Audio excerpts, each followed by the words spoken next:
Son envie se dessine un peu plus lorsqu'il lit un article sur la société FedEx. Plutôt mal barré, quand on a un film qui se tourne essentiellement sur une île déserte. Cette petite expérience vaudra d'ailleurs à l'acteur de garder un souvenir ad vitam aeternam du tournage. 24 sur 2, 3e.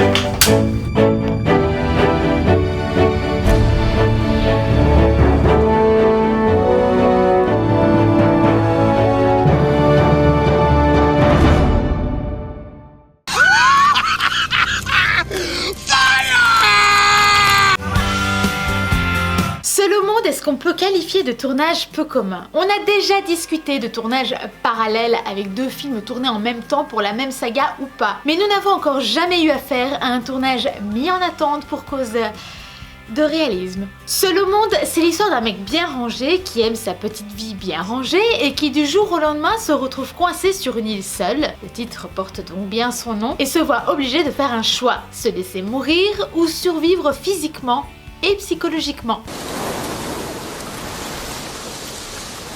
Seul au monde, c'est une idée venue de Tom Hanks lui-même, et on y trouve plusieurs sources. Dans un premier temps, Hanks souhaite écrire une version moderne de l'histoire de Robinson Crusoe, qui fut coincé sur une île pendant de longues années. Son envie se dessine un peu plus lorsqu'il lit un article sur la société FedEx. L'article explique que chaque jour, environ 750 colis traversent l'Atlantique, et ce, 3 fois par jour. Lui vient alors une question. Mais qu'est-ce qui se passerait si tous ces avions tombaient en panne ? Tom Hanks décide de faire part de son idée à 2 personnes de confiance. William Burroughs Jr., scénariste du film Apollo 13 sur lequel les 2 hommes ont collaboré, et Robert Zemeckis, réalisateur de Forrest Gump, dont la réputation n'est plus à faire. William Burroughs Jr. trouve l'idée intéressante et souhaite, pour donner corps au personnage qu'il écrira, se soumettre lui-même à cet exercice périlleux de la solitude sur une île. Pour ce faire, il suivra d'abord un camp de survie avant de partir s'exiler sur une île longeant la mer de Cortés au Mexique. L'idée est simple, apprendre à se débrouiller seul. C'est-à-dire apprendre à harponner des raies, ouvrir des noix de coco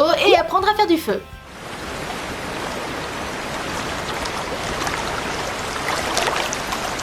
Mais au-delà de l'aspect survie de l'expérience, William découvre une autre dimension à laquelle il n'avait même pas pensé, la solitude.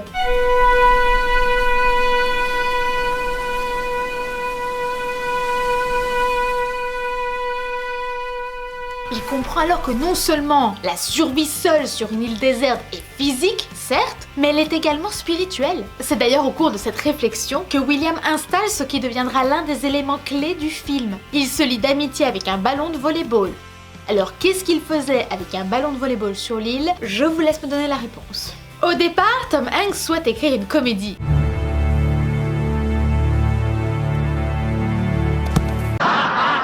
Mais au fur et à mesure de l'écriture, 125 versions différentes voient le jour. Dans l'une d'entre elles, par exemple, Wilson, le ballon, prenait vie. Mais à force d'avancer dans ces versions, le film prend alors une toute autre direction dramaturgique. Pour une fois, l'homme ne subit pas les intervenants habituels, tels qu'un ouragan ou un tsunami. Non, pour une fois, l'homme est simplement piégé par son environnement dans son plus simple appareil. Et pour débuter le tournage de cette histoire, quoi de mieux qu'aller s'installer sur une île du Pacifique? Meilleur endroit selon l'équipe pour avoir le décor le plus solitaire possible. C'est ainsi que l'équipe jette son dévolu sur Monoriki, une des îles de Mamanuca. Mais ce n'est pas tout de trouver une île. Encore faut-il avoir l'autorisation d'y tourner. Car oui, même si ces îles ont l'air bien calmes, elles sont malgré tout généralement habitées. L'équipe a donc dû suivre une procédure particulière afin de profiter de cette dernière. I had to go have a formal sabu-sabu in a Sulu and take kava, which is their ceremonial gift, and meet with them and offer prayers and request permission to look at the island and then explain to them the story of the movie and basically obtain the permission of all the members of the family. With this shot here, we're going to be coming up here where it's a little more shady. You can see a little better. So everyone enjoying themselves? Did you have lunch? Great. All right, well, thank you very much. Right. Take care. Un tournage qui a bien failli d'ailleurs perdre son acteur phare, Tom Hanks ayant passé tellement de temps à genoux et a fini par se couper au genou. Mais Tom Hanks est un robuste et il refuse de soigner sa plaie qui finira bien par se résorber toute seule. Au fur et à mesure du tournage, son genou devient de plus en plus douloureux et pour cause, il est infecté. De justesse, l'équipe envoie son acteur voir un médecin qui affirmera plus tard que si l'acteur avait attendu un temps soit plus longtemps, il n'aurait pas survécu à sa blessure. Hormis le fait que cette expérience lui permet de raconter une très bonne anecdote de tournage, elle peut surtout lui permettre de se vanter, ou pas, d'avoir forcé l'équipe à stopper le tournage temporairement. Et oui, Tom Hanks s'étant vu interdire la baignade par son médecin. Plutôt mal barré, hein, quand on a un film qui se tourne essentiellement sur une île déserte. Mais cet événement ne fut pas la seule étape à passer pour l'acteur. En effet, la production, souhaitant le plus de réalisme possible et éviter au maximum les effets spéciaux, demandera à l'acteur un investissement physique personnel. Ainsi, Tom Hanks devra prendre du poids, soit 20 kilos, avant le tournage pour incarner au mieux cet homme qui vit comme un bon vivant. La production se mettra ensuite en arrêt pendant, tenez-vous bien, 1 an, afin de permettre à l'acteur de perdre 15 kilos et de laisser pousser ses cheveux et sa barbe. Cette petite expérience vaudra d'ailleurs à l'acteur de garder un souvenir ad vitam aeternam du tournage. Un diabète dû à tous ces changements de poids. Mais si la production est obligée de faire une pause pendant 1 an, elle est bien obligée de trouver une solution pour son équipe technique. En effet, il n'est pas concevable de payer une équipe entière pendant 1 an alors qu'elle se tourne les pouces. D'un autre côté, il n'est pas pensable d'interdire à quiconque de travailler pendant 1 an, sous peine de ne potentiellement plus être disponible pour la reprise du tournage, et ainsi de ne pas leur permettre de gagner leur croûte. De ce fait, Zemeckis se lance alors dans une nouvelle idée assez originale, voire hallucinante. Tandis que le film est en pause, il tourne un autre film en même temps, Appearances, et ce, en engageant son équipe technique sur le film. Pas bête, hein? Ainsi, l'équipe ne se tournera pas les pouces pendant 1 an et gagnera de l'argent malgré tout. Avec tout ceci, Seul au monde mettra au final 6 ans en tout et pour tout à exister. La société FedEx a, vous l'aurez compris, un rôle important dans le film. Et croyez-moi, ce rôle, elle ne l'a pas pris à la rigolade. Un peu sceptique au départ de voir son nom associé à un crash d'avion, elle finira par accepter sa présence dans le film après que la production leur ait expliqué la beauté du message. Surviving is easy, but living is difficult. Seul au monde, c'est avant tout un homme qui accepte qu'un accident puisse arriver et que la vie n'est pas toujours de justification pour les choses que nous traversons. La dernière réplique de Chuck Noland, alias Tom Hanks, dans le film est merci. Good luck, cowboy.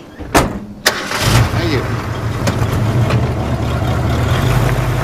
Et c'est selon eux criant de sens. Cet homme vivant une vie confortable et qui ne se souciait de rien d'autre que son confort personnel vivra une expérience qui l'obligera à traverser l'impensable et finalement être reconnaissant de pouvoir vivre. Dans cette optique, FedEx accepte de prêter leur nom à l'événement. Mieux encore, FedEx fournira les avions, les camions, les uniformes, les centres de tri, les logos, etc.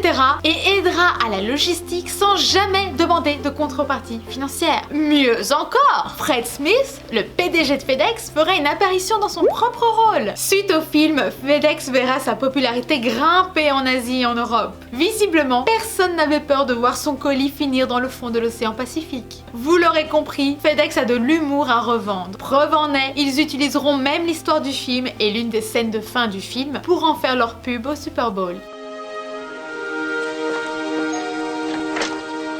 Hi. Hi. I was marooned on an island for 5 years with this package, and I swore that I would deliver it to you because I work for FedEx. That's very admirable. Thank you. Hey, but by the way, what's in the package? Nothing really. Just a satellite phone, GPS locator, fishing rod, water purifier, and some seeds. Just silly stuff. Thank you again. You keep up the good work. Nous avons brièvement parlé de Wilson, ce célèbre ballon / compagnon de vie. Mais saviez-vous qu'en réalité, ils étaient 3? Et saviez-vous qu'en janvier 2001, l'un d'entre eux fut vendu pour la somme de 18 400 $? Saviez-vous que Wilson avait remporté le titre du meilleur objet inanimé au Critics' Choice Award? Et saviez-vous que Wilson n'est pas le seul à être une star pour l'équipe? En effet, la photocopieuse, mais si, celle-là, a passé un casting pour trouver celle qui avait le meilleur son possible. Et non, ce n'est pas une blague. D'ailleurs, en parlant de son, lorsqu'il s'agissait de réenregistrer des sons en post-production pour obtenir un son en accord avec son environnement et non pas obtenir un son lisse alors que Monsieur Nolan se trouve seul sur une île déserte, l'équipe décide de les enregistrer à l'extérieur. Un jour, tandis qu'ils enregistrent l'appel à l'aide de Chuck Nolan qui crie à l'aide à s'époumoner, la sécurité finit par intervenir durant l'enregistrement, perturbée par cette voix qui crie à l'aide depuis 15 minutes. Ah ben non, En fait, c'est juste Tom Hanks. Et c'est sur cette dernière anecdote que cette vidéo se termine. J'espère qu'elle vous aura plu et qu'elle vous aura permis de découvrir les coulisses de ce film mythique. N'hésitez pas à laisser un petit pouce vers le haut si c'est le cas. Je vous invite également à vous abonner à la chaîne et à activer la cloche si vous souhaitez être tenu au courant de l'arrivée des prochains épisodes. Prenez bien soin de vous les amis. Allez, coupez.